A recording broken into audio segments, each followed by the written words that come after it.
Ok, on continue sur le sujet qu'on a commencé hier, le lav de Horeta, l'interdiction de la Torah, de l'otonu ishetamito, de ne pas faire du mal à son prochain.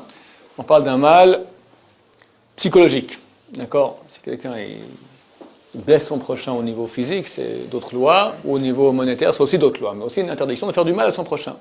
Comment? On a vu que ce soit avec la parole, c'est la façon la plus simple et la plus courante, hélas, aussi par des signes, aussi par l'écriture, aussi par des actions qu'on fait. On a commencé à citer hier certains chapitres spéciaux marqués dans le Shulchan Aruch. La base c'est déjà marqué dans la Mishnah et dans la Braïta, dans la Gemara, dans la loi orale. Le Shulchan Aruch a repris cela pour nous dire maintenant quelles étaient les grosses lignes d'interdiction. Alors on a vu déjà hier qu'on n'a pas le droit de rappeler le passé de quelqu'un. Quelqu'un, il était pas très bien il y a un certain temps, il est devenu bien aujourd'hui, et il ne faut pas lui faire du mal en lui rappelant sa mauvaise conduite d'antan. Vu qu'il a fait tchouva, il est devenu quelqu'un de bien aujourd'hui. Deuxième chose qui est citée là-bas dans le Shulchan Aruch, c'est ne pas lui rappeler la condition familiale. Le cas classique, le plus classique dont on parle et qui est interdit, c'est de faire du mal à un converti, un ger tzedek. La réalité est que la Torah autorise la conversion. Les plus grands du peuple d'Israël, on peut dire, parmi les plus grands du peuple d'Israël, il y avait des convertis, ou des fils de convertis, pas plus loin que le Mashiach. Le Mashiach est descendant du roi David, qui, son arrière-grand-mère, est Ruth à Moabite, qui était une convertie. Hillel, fils de converti. Les deux rabbanim de Hillel et Shammai s'appelaient Shmaya et Avtalion, et deux-mêmes étaient des convertis, qui étaient les grands rabbanim de la génération, les dirigeants de la génération. Rabbi Meir Balanes. Rabbi Meir, d'accord, qui ne connaît pas, la Gemara dans Gittin dit qu'il est descendant de Néron César. Dans l'histoire latine, c'est marqué que Néron est devenu fou. C'est vrai, il s'est converti. D'accord. Ils disent qu'il est devenu fou et qu'il a mis le feu à Rome. Une autre version, c'est qu'effectivement, il s'est converti. Et de ses petits-enfants est né Rabbi Meir. Qui d'autre on a encore comme converti? Il y a beaucoup de grands. Rabbi Akiva, Ben Yosef Hager, fils de Yosef, le converti. Onkelos, c'est la traduction que nous avons en araméen. Onkelos, Hager aussi le converti. Donc, il est marqué plusieurs fois dans la Torah, Va'avtem et Hager, vous aimerez le converti. Maïmonide nous dit, regarde, lorsque Dieu nous dit d'aimer notre prochain juif d'origine, comment c'est marqué, Vavta l'ereacha, tu aimeras ton prochain, mais c'est avec un lamed, l'ereacha. Lorsque c'est marqué, tu aimeras le converti, c'est marqué le même adjectif, le même terme qu'on utilise, et hager, le converti, on utilise le mot et. Maïmonide nous dit que dans la Torah, on utilise le même mot qu'on utilise pour dire, tu aimeras et Hashem Elokecha, l'éternel ton Dieu. Nous devons, et regarde, dit Maïmonide, que Dieu a ordonné l'amour du converti de même façon qu'on a ordonné l'amour de Dieu lui-même. Alors que pour le juif, on ne dit qu'un autre terme moindre que le et. Comment on peut honorer un guerre si on n'a pas le droit de dire à quelqu'un, ça c'est un guerre? D'abord, si toi tu sais qu'il est guerre, forcément quelqu'un a fait une tu dois l'aimer. Il y a beaucoup de gens, comme nous savons, que sont des guérims. Pas besoin de faire, il va pas avec un panneau comme ça, mais c'est des choses qui se savent. Les guérims que je connais pas. Maintenant, effectivement, il y a des convertis à qui ça dérange qu'on dise qu'ils sont convertis. Bon, alors on ne dit pas. Ça le dérange. Ça, c'est un cas. Par exemple, si tu vas maintenant et tu dis, viens, tu te présentes, c'est un converti. Et lui, il est gêné. Même sans être gêné, il est blessé. Tu as transgressé l'interdiction de onat dvarim, de faire du mal à un juif. Un converti qui est converti comme il se doit, il est juif à tout égard. À tout égard, je dirais. Je n'ose pas dire plus qu'un juif normal. Parce qu'un juif normal, on ne sait pas. À qui c'est maintenant? Peut-être il y a eu une conversion pas comme il fallait il y a quelques siècles. On ne peut pas savoir. Certains, chaque juif, il a une chazaka, il a une présomption qu'il est juif à 100%. Mais lui, il s'est converti, lui, il est devant nous, d'accord? Hier, il n'était pas juif, aujourd'hui, il est juif. Il est juif, gamarno. Et c'est vrai, si Dieu nous a ordonné maintenant d'aimer le converti, ça veut dire que chaque ordonnance que Dieu nous donne, ça veut dire qu'on a toujours une pulsion naturelle qui va dans l'autre sens. Il a une tête de pas juif, il a encore des comportements de pas juif, mais il est juif aujourd'hui, d'accord? Et vas-y, aime-le plus que... les gens qui sont petits peuvent commencer, oui, non, mais c'est pas tout à fait la même chose, etc. C'est interdit. C'est interdit. Il y a une histoire qui raconte dans le Talmud que le Kohen Gadol est sorti donc Yom Kippour. Le Kohen Gadol, le grand prêtre, rentre, c'est la seule fois de l'année où le plus grand homme du peuple juif, le Kohen Gadol, dans le jour le plus saint, Yom Kippour, rentre dans l'endroit le plus saint, dans le Saint des Saints. La seule fois de l'année où ça une chose pareille arrive qu'un homme rentre dans le Saint des Saints. Il rentre 2 fois. Et s'il n'est pas au niveau, durant l'année, il meurt. Ou sur place, il meurt dans le Saint des Saints. D'ailleurs, on mettait une corde à son pied parce que personne ne peut aller là-bas, donc on le tirait, on attendait 1 minute, 2 minutes, 3 minutes, il ne ressort pas. Un gamin, il est capoute. Il fallait le ressortir avec une corde. Mais très souvent, il finissait pas l'année. Durant le 2e temple, on a 420 ans, le 2e temple a duré 420 ans. Durant les 420 ans, il y a eu plus de 300 Kohanim Gdolim, plus de 300 grands prêtres. Dans ces 80 ans, tu avais un qui était Rabbi Yochanan Kohen Gadol, qui était grand prêtre pendant 80 ans. Tu avais Rabbi Shimon Hatzadik qui était Kohen Gadol pendant 40 ans. Donc déjà, tu enlèves 120 ans. Il reste 298 grands prêtres pour 300 ans. Donc la majorité n'ont pas fini leur année. Pourquoi? Parce qu'ils étaient des nuls. D'accord? La Mishnah raconte même qu'une fois, il y avait un grand rabbin qui s'appelait Rabbi Hanania. On l'appelle Sgan HaKohanim. Le second, Sgan, ça vient, le mot second en français vient de chez nous, Sgan. Second. C'était le second des Kohanim. Or, c'est une chose qui n'existe pas, parce que le second du Kohen Gadol, du grand prêtre, lorsque le grand prêtre il est décédé, il devient le premier, il devient lui-même grand prêtre. Mais lui était second des Kohanim, parce que pourquoi? À son époque, on payait des pots de vin, et les gens devenaient Kohen Gadol à la place du Kohen Gadol. Et lui restait toujours second. Lui, c'est vraiment un grand chacham. Lui, c'était un grand chacham, il n'avait pas d'argent. Alors, il restait toujours second, et les Kohanim Gadolim passaient l'un après l'autre, tous ne finissaient pas leur année, et les gens continuaient comme ça, chacun croyant qu'il est plus stérile que l'autre, et qu'il arrivera à finir son année. Alors, il raconte, dans la Gemara, dans la Mishnah, c'est marqué dans la Mishnah de Yoma, c'est Zechariah ben Kevutal qui raconte cela. Il dit, je me souviens que très souvent, j'ai dû enseigner la nuit de Yom Kippour, le Kohen Gadol ne dormait pas. De peur qu'il y ait une pollution la nuit de Yom Kippour. C'est le deuxième Beth Amikdash. C'est pas tellement le deuxième Beth Amikdash. Alors, il devait, quelqu'un lui enseignait la Torah toute la journée, toute la nuit, on parlait avec lui de Torah. Il dit, je lui ai lu de la Torah que les passages de la Bible qui sont écrits en araméen. Pourquoi? Il était tellement ignorant, ce Kohen Gadol, il ne savait même pas parler l'hébreu. La langue parlée à l'époque, c'était l'araméen. Donc il y avait beaucoup de gens qui étaient ignorants. Néanmoins, nous avons une Mishnah, une Gemara qui raconte la chose suivante. Un Kohen Gadol, un jour, sort du Saint des Saints. Il sort vivant. Et tout le peuple d'Israël le raccompagne pour aller chez lui. Tout à coup, qui vont dans la rue, Shmaya et Avtalion, les 2 grands rabbins de la génération, des convertis, mais les 2 grands rabbins de la génération, il n'y a pas plus grand en Torah, c'est les plus grands. Tout le peuple quitte le Kohen Gadol, il se retrouve tout seul, et hop, ils vont voir les deux grands rabbins. Le Kohen Gadol, évidemment, il est un peu... alors il dit, Bochim Abaïm, bienvenue. Bo'u le Shalom, venez en paix, Bene Amamin, fils des peuples. Comme ça, il leur a donné un... Bon, vous êtes Shmayatalam, mais n'oublions pas d'où vous venez. Fils des peuples, hein, vous n'êtes pas de chez nous, vous êtes... Alors eux, ils ont répondu, et dans les lois de Onat Dvarim, dans les lois de faire du mal à son prochain avec la bouche, c'est permis. Si quelqu'un me fait du mal, je peux lui répondre du tac au tac, dans la même amplitude, pas plus. Il me dit idiot, je peux le dire toi aussi. Triple imbécile. D'accord? Du même type, je peux le dire. Il me dit triple, je lui dis quadruple, ça revient au même, d'accord? C'est pas dans le même, je peux pas. Il me fait un mot et moi je lui fais maintenant 2 minutes, je lui fais de discours. Je peux lui répondre dans la même teneur. Pourquoi pas? Non, la vengeance, c'est quand c'est un plat qui se mange froid. J'ai dit quand c'est du tac au tac. Quand c'est du tac au tac immédiat, ça va. J'ai pas le droit de faire souffrir mon prochain. Je vois pas. Mais lui te fait souffrir, il se met lui-même dans une situation maintenant que tu le remets en place. Tu me dis comme ça, je te remets en place.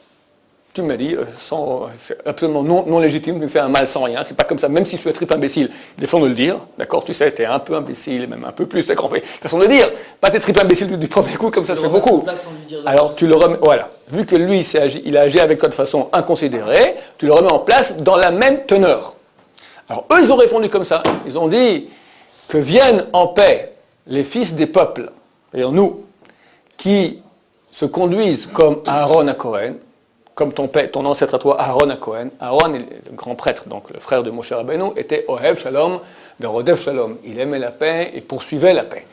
Que viennent Beshalom, que viennent en paix les fils des peuples qui font les actions, qui se comportent comme Aaron à Cohen, ils ne viennent pas en paix le fils d'Aaron, le descendant d'Aaron, qui lui ne fait pas comme les actions de Aaron. Donc ils l'ont remis en place. Là, nous apprenons à quel point nous devons faire attention de ne pas rappeler non seulement le passé, mais les origines familiales négatives que quelqu'un pourrait avoir. Donc le cas classique, c'est le converti, mais n'importe qui. On est en classe maintenant, et le prof, innocemment, bêtement peut-être, demande aux élèves chacun qu'est-ce que son père fait. Alors lui, il est rabbin, l'autre, il est chochet, l'autre, il est moël, l'autre, le gosse, il arrive, il n'ose pas dire que, je sais pas moi, son père est gardien de prison, ou bien balayeur de rue, un truc pas très honorifique, d'accord. Un autre gosse saute, il dit, son père est gardien de prison.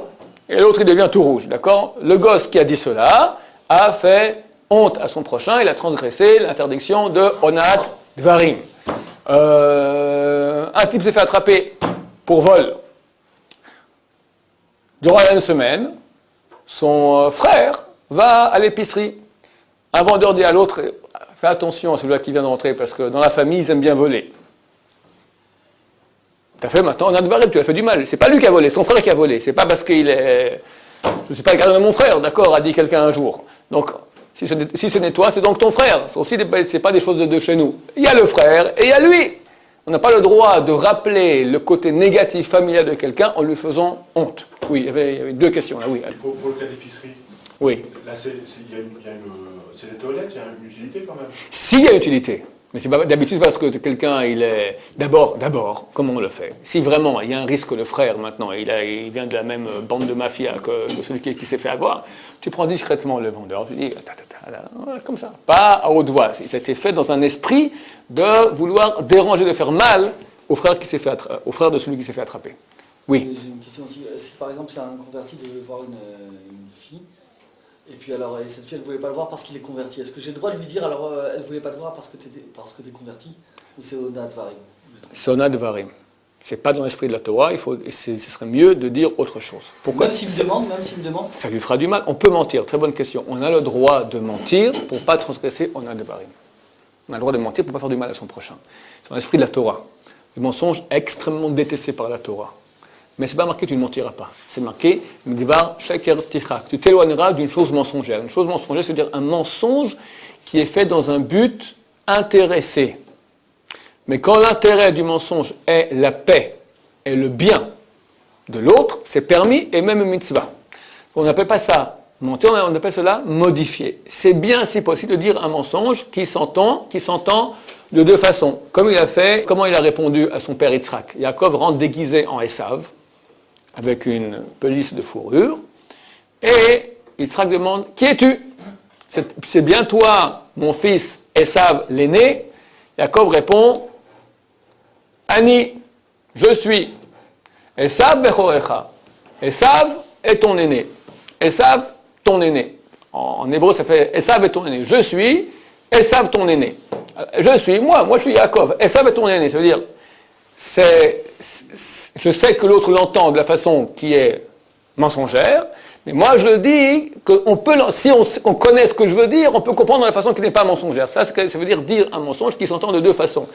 C'est mieux de faire un mensonge de ce type-là. Mais si on n'a pas le choix, ou tu mens un mensonge gros, ou tu fais mal à ton prochain, il est préférable de loin de mentir.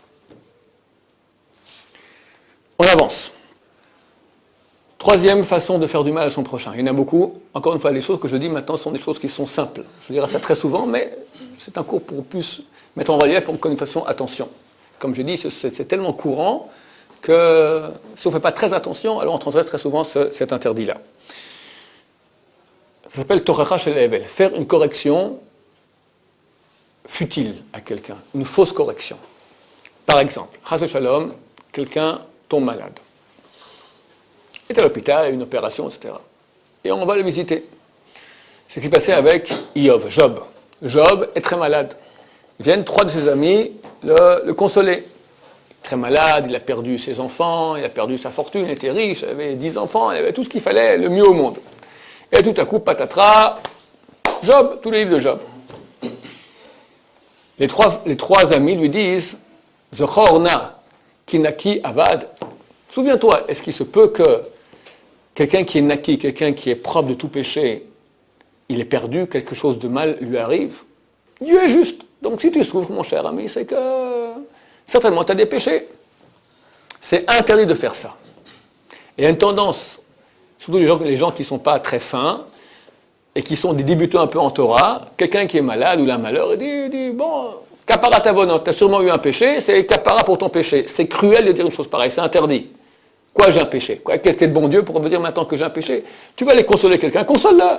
Misken, dommage, mon pauvre, je te plains, je suis avec toi, Dieu aidera, tout ira bien. Qu'est-ce que tu lui dis maintenant? T'es malade, kapara tavonot. Allez, subis en silence, certainement tu as des péchés. Et sois content que ce soit que ça, d'accord? C'est quoi ces manières-là? Ou des fois des choses beaucoup plus graves. Quelqu'un il perd un proche. Et quelqu'un va lui dire, écoute, moi je pense que c'est arrivé parce que ou lui il a fait ce péché, ou toi peut-être dans la famille vous avez ce problème-là, donc du ciel on s'est vengé comme ça. Et il y a des gens idiots qui font ça. C'est intolérable d'esprit tordu. Et le mal qu'on fait, quelqu'un il souffre, tu viens maintenant, console-le. Pas dire Dieu est juste, si ton gosse est parti à l'âge de 20 ans, c'est que dans la famille, il y a une bonne raison qu'il a fait, certainement vous méritez ça. C'est que tu l'as enfoncé. Tu l'as enfoncé. Très grave. Oui, mon cher ami. Oui, il y a des fois, on peut le dire, mais pas de façon agressive comme ça, mais c'est qu'apparemment, ça peut peut-être soulager l'autre, c'est-à-dire, ben regarde, il y a quelque chose de bien, ça m'a enlevé des fautes quand même. C'est pas à toi de dire ça. Parce que l'autre, il a du mal, il attend que l'autre, il non, quelque chose de bien. Non, jamais, on ne dit pas ça. Lui peut dire, kapara tavonot, m'est arrivé un malheur, kapara. Mais toi de dire kapara, tu sous-entends qu'il a des problèmes. Ça ne console personne de dire kapara. Tout le monde le sait. Tout le monde sait que si Dieu envoie, il y a des bonnes raisons. Qu'est-ce que tu vas lui dire maintenant? Sache, il y a une bonne raison pour laquelle tu souffres. C'est cruel. Non mais Ensadi Baras, c'est le Yirita, tout le monde a des... Je dis, donc tu lui dis rien de nouveau. Lui, il sait, tout le monde a des problèmes, personne est propre de péché. Si on souffre, c'est certainement aussi à cause de nos péchés, va lui rappeler ça. Maintenant, il souffre. À quoi ça sert? À quoi ça sert? Console-le. Aide-le. Soit, il porte le joug avec son prochain. Il y a un poids, tu viens, tu te mets hop dessous, tu es avec lui, tu l'aides, tu le soutiens, pas tu l'enfonces. Si on casse un verre par exemple et qu'il y a quelqu'un qui se blesse, c'est pas un truc bénin. Est-ce que. Alors on peut dire capara, je veux dire. Capara. Encore une fois, c'est moins grave parce que c'est pas il a perdu un gosse, il s'est fait mal. Mais à quoi ça sert? Pourquoi tu dis ça? Dis mon pauvre, ça va, t'as pas trop mal? Je peux t'aider, ça va? Bon, au Hachem, c'est pas trop grave. Bon, dis un truc comme ça. Pourquoi tu dis capara? Tu sous-entends maintenant, t'as un péché. T'es pas bien et à cause de ça, c'est arrivé. Et moi, t'as vu, j'ai pas de péché. Je me suis pas fait mal aux mains. C'est pas juste de faire ça. Et c'est vrai qu'il y a une tendance naturelle chez les gens non construits de le faire. Alors voilà, je vous dis maintenant une chose qu'il ne faut pas faire. Quatrième chose. Aller dans un magasin, vérifier le prix d'un article à vendre, alors que pertinemment, nous ne voulons pas acheter l'article. Et on fait croire au propriétaire ou au vendeur du magasin qu'on veut acheter. Tu as justement ton frère qui est parti maintenant en France, tu vas acheter là-bas une paire de chaussures, et il te dit, oui, mais combien tu chausses? Bon, 41. Mais quel 41? 41 dans cette chaussure-là, c'est pas 41 dans cette chaussure. Ben écoute, pas de problème, je vais au magasin, j'ai un magasin de chaussures en bas, ils vendent 3 fois le prix qu'il y a en France, je vais aller, je vais choisir le modèle, il essaye, il va là-bas, le vendeur lui fait ses chaussures, non, ça va être trop petit, hein, c'est trop grand, voilà, il marche, ça vous va très bien, ça va très bien, ok, merci, au revoir. Et il appelle, ouais, voilà, il me faut du 41,5 de cette marque. Interdit. Interdit. Pourquoi c'est interdit? Plusieurs raisons ont été évoquées dans les Rishonim, dans les rabbins du Moyen-Âge qui commentent ce qui est marqué dans le Talmud. D'abord, que si tu veux, tu demandes le prix. Il te dit ça coûte 100 shekels. Tu dis bon, je ne suis pas intéressé. Tu sors, lui, il croit que tu veux acheter. Peut-être en Suisse, je sais que c'est tout à fait comme 100, ça reste 100. D'accord? En France, je ne sais pas, peut-être maintenant, ça change un peu. Ici, on marchande. C'est le monde oriental, on a toujours marchandé. D'accord? Donc tu sors à 100, lui te dit attends, je te fais 5% de rabais. Non, 10% de rabais. Justement à ce moment, il rentre un autre client qui entend 10% de rabais. Lui va acheter sa chaussure, l'autre client, et dit j'ai entendu que tu fais 10% de rabais pour l'autre. Donc l'autre, c'est un cas spécial. Non, moi, c'est 10% aussi. À cause de toi, tu risques de faire perdre au vendeur un gain, c'est une perte, un manque à gagner qu'il aurait pu avoir. Deuxième raison évoquée par les Rishonim, tu lui fais perdre du temps. Tu lui fais perdre son temps. Un vendeur, un propriétaire maintenant, il y a plusieurs clients, tu es là, tu l'enquiquines, pour rien du tout, c'est du vol de temps. Tu lui fais du mal parce que tu lui fais perdre son temps. Troisième raison évoquée, la déception. Lui attendait à avoir un client, et même des fois il discute avec toi pendant, tu te bats avec lui pendant des heures, il y en a qui aiment bien le sport de marchander. Et on marchande, et à la fin il part. Ok, t'aimes bien jouer, mais lui là, dis-lui que tu joues, d'accord? Bien, on va jouer au marchand de tapis, d'accord? Mais t'as pas le droit, c'est gnevat de date, c'est parce qu'on vole le date, on vole la conscience de quelqu'un en faisant une chose pareille. Oui. Donc c'est faire jouer la concurrence est interdite, Minatora? C'est-à-dire quoi? C'est-à-dire quoi, concurrence? Comment? J'ai besoin d'un appartement, j'en visite 5, je fais toutes mes doute pour que chacun au maximum, et que peut-être que l'agent immobilier il pense que j'étais prêt à l'acheter. Non mais il y a une très grande nuance entre ce que je dis et ce que tu dis. Toi, quand tu vas visiter maintenant tes 5 appartements, il y a une potentialité que tu achètes cet appartement. Oui ou non? Oui. Ça va. Je viens, écoutez, j'ai 5 propositions. C'est mon intérêt d'aller voir un prix si je suis surtout pas l'acheter. Justement, c'est ça qui Mais ça, il y a beaucoup de gens qui font ça, rien que pour le sport. Oui, mais ça on peut pas Le cas, On fait 5 magasins de chaussures et je veux le moins cher. ça va. Ça va. Parce que si c'est le moins cher, tu vas acheter. Donc le vendeur, il est prêt à perdre 10 minutes maintenant de s'enquiquiner avec toi, parce qu'à la fin, peut-être lui, il sera le moins cher. Mais si tu viens, toi, tu veux pas acheter certains, tu achètes en France à 3 fois moins cher. Pourquoi tu viens ici? Discuter des prix, voir. Ou montrer maintenant à ton copain, regarde comment je suis bon, je te parie que je te descends à 50% du prix. Quatrième raison qui sont évoquées dans les Rishonim pour laquelle on n'a pas le droit d'aller demander le prix de façon fallacieuse à un vendeur, c'est tout simplement qu'au bout d'un moment, il va se rendre compte que tu te moques de lui et ça lui fait mal. Il voit que tu n'es pas sérieux, que tu es simplement pour faire perdre son temps et il s'en rend compte et ça lui fait mal. Dans tous les cas de figure, il est permis d'aller demander le prix d'un article, même si on n'est pas intéressé à l'acheter, si on dit « Excusez-moi monsieur, je ne suis pas intéressé d'acheter votre article, mais ça m'intéresse de voir le prix auquel vous le vendez. » Là, tu étais honnête. Ça marche, il n'y a aucun problème.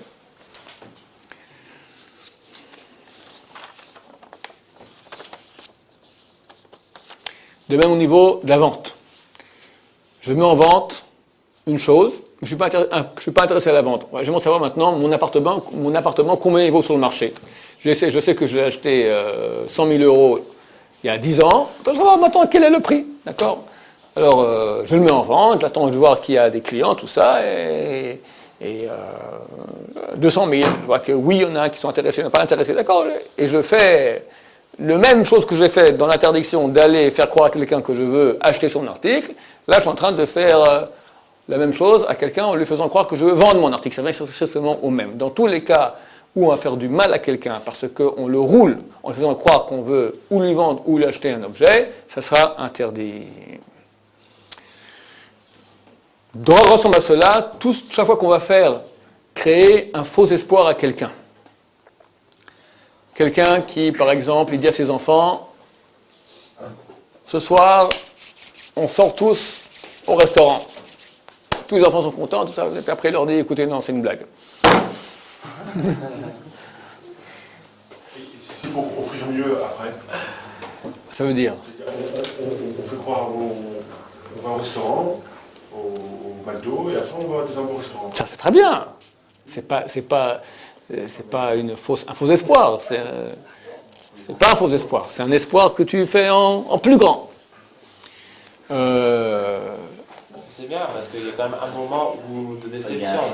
Il y a quand même un moment où... Non, il n'y a pas de oh, il n'y a pas de oh. Il dit, papa, on va pas au McDo? Non, je vous prends un meilleur endroit que le McDo. Ah, ok, très bien. En plus, c'est plus cachère des fois. Non, bon, voilà. Un sport, hélas, qu'il y a des gens tordus, et il y en a qui aiment bien faire. Ils font un chidour rencontre avec une fille, pour rien. Ou peut-être la première fois il l'a fait, puis après il fait encore une deuxième, troisième, quatrième rencontre, histoire de faire durer le plaisir. Aucun plaisir, d'accord, mais lui sait très bien que c'est non. Et elle se prépare, et c'est pas facile un chidour, et une fille se prépare 2 heures avant son chidour, et elle commence à s'attacher des fois, et lui il a déjà mis une croix dessus. Rien de plus cruel que cela. C'est vraiment jouer avec les sentiments de quelqu'un, c'est certain qu'il transgresse l'interdiction de Onat Dvarim. La Gemara raconte que si viennent des, je ne sais pas comment on dit ça en français, il y a des gens qui ont des ânes et ils font des caravanes avec les ânes, d'accord, des conducteurs d'ânes. Ils arrivent dans une ville, dans un village, ils demandent où est-ce qu'on peut obtenir de l'orge, nourriture d'âne. Quelqu'un dit, va chez Moshe Cohen là-bas, lui, il vend de l'orge pour les ânes. C'est un mensonge. Ils vont là-bas, il a voulu faire une blague à Moshe Cohen, et à tout coup il voit 10 ânes qui rentrent chez la maison, il paraît que tu vends de l'orge pour ânes. Interdit. Tu fais souffrir, bien sûr, les 10 conducteurs des ânes, tu fais souffrir Moshe Cohen, c'est une chose interdite. La version moderne, c'est quoi? Un sport que les enfants aiment bien faire ici en Israël, on appelle les pompiers. Allô, venez vite s'il vous plaît, à l'adresse tu dis le nom de ton copain, d'accord, c'est Moshe Cohen, ton ami, voilà, Moshe, ici, voilà, c'est la famille Cohen, au 5 avenue Herzl, venez vite, il y a le feu à la maison, vite. Les pompiers viennent, tous les enfants sont contents, ils font le messiba, et Moshe Cohen qui sort, ils se moquent de lui, d'accord, terrible. Ah, c'est que la personne va rigoler à la blague. Je dis pas une blague de mauvais goût. Et les pompiers, ils rigolent? Non, justement, je dis pas une blague comme ça, mais une autre blague comme ça, mais on sait qu'elle va rigoler, alors... Tu vas sur un fil très fin. Quand c'est de la blague et quand ça fait mal, c'est très fin. Lui rigolera parce qu'il n'a pas le choix, mais ça lui fait mal. C'est pas droit, c'est pas juste. De plus, je raconte une histoire authentique. Quand j'avais 13 ans, il y a eu un incendie chez moi à la maison. Ça arrive. Quelques mois ou années auparavant, à la télévision, j'avais vu que dans les cas d'incendie, il faut rester très calme quand on parle au téléphone. Il ne faut pas du tout rentrer en panique, parce que les gens ils disent il y a le feu, ils raccrochent, ils ne donnent ni l'adresse ni rien du tout. Donc ma mère m'appelle de la cuisine, il y avait un truc dans la cuisine, un grand feu, appelle vite les pompiers, j'appelle les pompiers, j'avais 13 ans, et il faut être très tranquille. Allô, les pompiers, bonjour, il y a le feu chez nous, je donne l'adresse, voilà, je raccroche, tout ça, comme il faut. J'ai fait comme il faut, qu'ils nous ont dit, bon. Ma mère dit qu'est-ce qui se passe, elle était brûlée la pauvre, et on attendait qu'ils arrivent, et ils n'arrivent pas. À la fin ils arrivent. Alors ils entrent, ils disent c'est pour de bon. Ça m'a resté ici. Pourquoi c'est pour de bon? Qu'on appelle pour moi, c'est toujours pour de bon. Eh bien, c'est dire que non. Il y a beaucoup d'alertes de blagueurs. D'accord? Donc, quand tu fais ta blague, les pompiers viendront. Mais tu comprends, ils prennent plus de temps, ils disent un gosse qui a appelé. Bon, on y va, on est obligé d'y aller. Terrible. Donc, tu as rigolé, hein? C'était en Suisse. Pas le feu au lac. Ouais, pas le feu au lac. Qu'est-ce qui se passe? Il y a une histoire terrible, authentique, du temps de Khatam Sofer. Un homme a eu une fille, Mazal Tov, une fille. C'était le shochet de la ville, a eu une petite fille qui est née. Et dans la rue, ou à la synagogue, il rencontre le Mohel, le circonciseur. Il lui dit, écoute, Mazal Tov, viens chez moi dimanche prochain, j'ai un fils qui est né, et Brit Mila, on t'attend, je veux que tu sois le Mohel. Le shochet habitait dans un patelin, 4 heures de marche de l'endroit où habitait le Mohel. Le Mohel, le même jour, il vient, 4 heures de marche il fait pour arriver là-bas, et là-bas, il vient, on t'a fait une blague. Khatam Sofer, il a entendu ça, il a fait démissionner le shochet. Le shochet, donc c'est le égorgeur rituel, il a enlevé son droit de faire dégorger, jusqu'à ce qu'il paye de l'argent et fasse une mechila en public, un pardon en public, au Mohel. Ce sont des blagues que nous n'aimons pas. Dans le peuple juif, c'est une chose qu'on ne fait pas. Dans le monde entier, d'accord, c'est une chose qui n'est pas droite. Tu fais des souffrances aux gens pour faire rigoler, c'est pas rigolo du tout. Tu dis des blagues. Tu dis à quelqu'un, tu lui dis, rentre aussi dans la chambre, Rav Shaya veut te voir d'urgence dans son bureau. Le type se lève. Vous me cherchez? Non, non, pas du tout, c'est une erreur. Bon, moi, c'est tout. Moi, je lui dis, je ne suis pas au courant de tout ce qui se passe. Non. Il revient, qu'est-ce que tu me charries? Ah ouais, je te fais une blague. Alors, après la blague, tout le monde rigole. Mais quand lui, il entend Rav Shai devoir d'urgence dans son bureau, surtout sûrement quelque chose à se reprocher, d'accord? Donc, dans quel état il monte? C'est pas agréable. De nouveau là, tu transgresses avec une petite blague, comme tu appelles, on a dvarim de oraita. C'est évident. Un sport, et là, ce que des gens malhonnêtes font aussi beaucoup, quelqu'un s'arrête dans la rue, il me dit c'est où la route pour là-bas? Et tu lui expliques ça dans le sens inverse. Ça m'arrive très souvent d'ailleurs, ce genre de choses. Peut-être ils n'aiment pas les juifs en France, je ne sais pas, on tombe sur beaucoup d'antisémites, je ne sais pas. Ou bien je ne comprends rien du tout à ce qu'ils me disent. Un me dit par là, l'autre me dit par là, c'est marrant. On doit faire vraiment aller à la majorité pour savoir où est la bonne direction. Donc dans tous les cas, on peut faire une erreur à quelqu'un dans ce sens-là. Pour rigoler ou pas pour rigoler, on transgresse, on a hâte de voir une transgression de faire du mal à son prochain avec la parole. Dévoiler le manque d'intelligence de quelqu'un. On a le droit tout à fait pertinent et légitime. On est à table, on est entre copains, on parle de n'importe quel sujet. Chacun montre qu'il essaye, pose des questions. Et peut-être pas tout le monde sait répondre. Et il montre que lui sait ou qu'un autre sait, c'est permis. Mais quand il y a des cas où ça peut faire très mal à quelqu'un. Quelqu'un, par exemple, qui est censé être un chacham, un sage, ou un rabbin dans une yeshiva, ou vous, quand vous rentrez dans vos familles, vous êtes déjà quelqu'un, effectivement, c'est l'yeshiva, il est appelé rabbin par la famille, d'accord? Et un type, ça fait déjà quelques jours qu'il a été vérifié une question dans tous les sens, tous les recoins, à l'envers et à l'endroit, une question qui a l'air simple, mais qui n'est pas simple du tout. Dis-moi juste, tiens, je suis content, j'ai une question là, ça m'est arrivé l'autre jour. Qu'est-ce qu'on fait dans ce cas-là? Et le Rav répond comme il pense, comme ça, à prime abord, sans comprendre tout le côté pernicieux de la question. Après, tu dis, écoute, c'est marrant, tu dis comme ça, parce que moi, j'ai vu ce poste qui dit comme ça, l'autre il dit autrement, et t'en fais carpet, t'en fais rien du tout. D'accord? Le Rav, tu l'as ratatiné. C'est interdit. C'est interdit. Pas tout le monde est censé savoir tout, sur tout, sur tout. C'est un Rav, c'est un Rav du quartier, c'est un Rav de la vie, c'est pas le grand Chacham du monde entier. Même un grand Chacham, si toi maintenant pendant un mois tu t'enfonces, tu approfondis une question et tu en connais tous les côtés, tu ne peux pas venir de façon innocente poser une question. J'étudie bien ce problème, ça fait un mois que je dis, j'ai une question, voilà, il y a ce côté-là, il y a ce côté-là, qu'est-ce qui est plus juste de faire? Là, c'est honnête. Il peut te dire, écoute, c'est bien, je vais étudier, je vais regarder la question, mais pas... Ou des fois, entre copains, voilà, tu as une question, tu sais très bien qui ne saura pas. Moshe, d'accord? Moshe Cohen, de nouveau. J'ai une question, messieurs. Un cas comme ça. Tiens, Moshe, qu'est-ce que tu en penses de ça? Tu sais très bien qui ne saura pas. Pourquoi tu poses la question? On peut ici friser un autre interdit qui est grave. C'est marqué que celui qui transgresse cela, qui est habitué à transgresser cela, il n'a pas part au monde futur. On l'étudiera de façon plus approfondie ultérieurement. Ça s'appelle Hamitchabed Beklon Chavero. Il s'honore par la honte de son prochain. Quelqu'un que des honneurs te reviennent, ça va. Mais quand tu t'honores par le fait d'enfoncer l'autre, comme ça, pour mettre en relief ta grandeur à toi, Enlo, il n'a pas part au monde futur. Terrible. C'est une chose qui est facile à transgresser. Quand on est habitué à faire cela et qu'on ne fait pas de chouva, bien sûr. Quand on est dans un cours avec un Rav et qu'on est persuadé que le Rav s'est trompé, oui. Est-ce qu'on peut le reprendre, même s'il fait une faute de français ou le pshat qu'il a énoncé, on le sait pertinemment, c'est une erreur. On doit se taire ou lui dire après tout seul En Torah, il n'y a jamais se taire. Mais il y a, avec respect. Quoi d'arabe? Peut-être qu'on peut dire autrement, je ne comprends pas. On ne pourrait pas dire comme ça? C'est honnête. C'est honnête. On peut lui faire une sorte de honte, entre guillemets, en public. Même si lui, il est humble, tout ça. Ouais. Ça, c'est inhérent à la Torah. C'est inhérent. Le Rav Shlomo Zalman Auerbach, qui était un des grands rabbins des générations passées. D'accord. Son fils aujourd'hui est une des forces montantes. Il n'a que 80 ans. Il fait partie des 5 grands, mais pas des 3 plus grands. D'accord. Le Rav Shmuel Auerbach, son père, c'est le Rabbi Shlomo Zalman Auerbach, qui était un des grands, incontestés grands de la Torah. Il était le Rosh Yeshiva de la Yeshiva Kol Torah. Donc, il y avait le comité de direction de la Yeshiva qui cherchait un Rosh Yeshiva, qui cherchait quelqu'un qui pourrait diriger au niveau spirituel la Yeshiva. Et ils avaient quelques candidats. Alors, ils sont allés voir les différents candidats, et parmi les candidats, il y avait aussi le Rav Shlomo Zalman Auerbach. Ils sont allés le voir.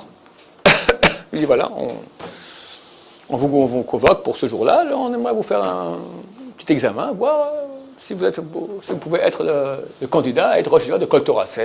Kol Torah, c'est une des plus grandes yeshivot qu'il y avait en Israël, une des plus prestigieuses. Bon, il revient de l'examen. Sa femme lui dit alors comment c'était. Je ne crois pas que c'était tellement réussi. Ils m'ont posé des questions et je ne savais pas quoi répondre. Quelques heures plus tard, on tape à la porte. Le comité rentre. Nous sommes heureux de vous dire qu'on a choisi vous pour être le Rosh Yeshiva de Kol Torah. Mais je ne comprends pas. Vous me posez une question difficile dans la Gemara, je n'ai pas su quoi répondre. Il dit justement. Le Rav dit c'est vrai que j'aurais pu répondre comme ça ou aussi comme ça, mais c'était pas vraiment 100%. Je dis que je ne savais pas. Vous avez dit que vous ne savez pas, c'est pour ça qu'on vous a choisi.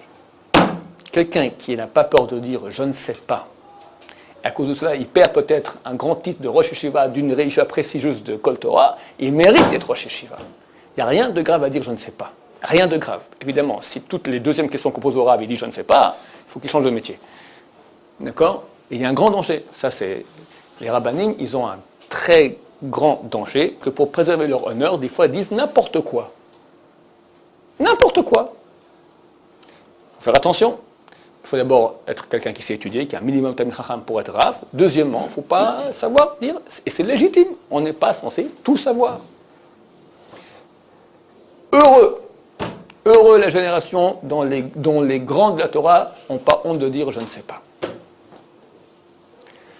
Et chaque fois qu'on a une question en halakha, en Torah, il n'y a pas de camouflage, pas d'hypocrisie. On fait les choses avec respect. On avance. Fini? Alors on s'arrête ici. Baruch Adonai,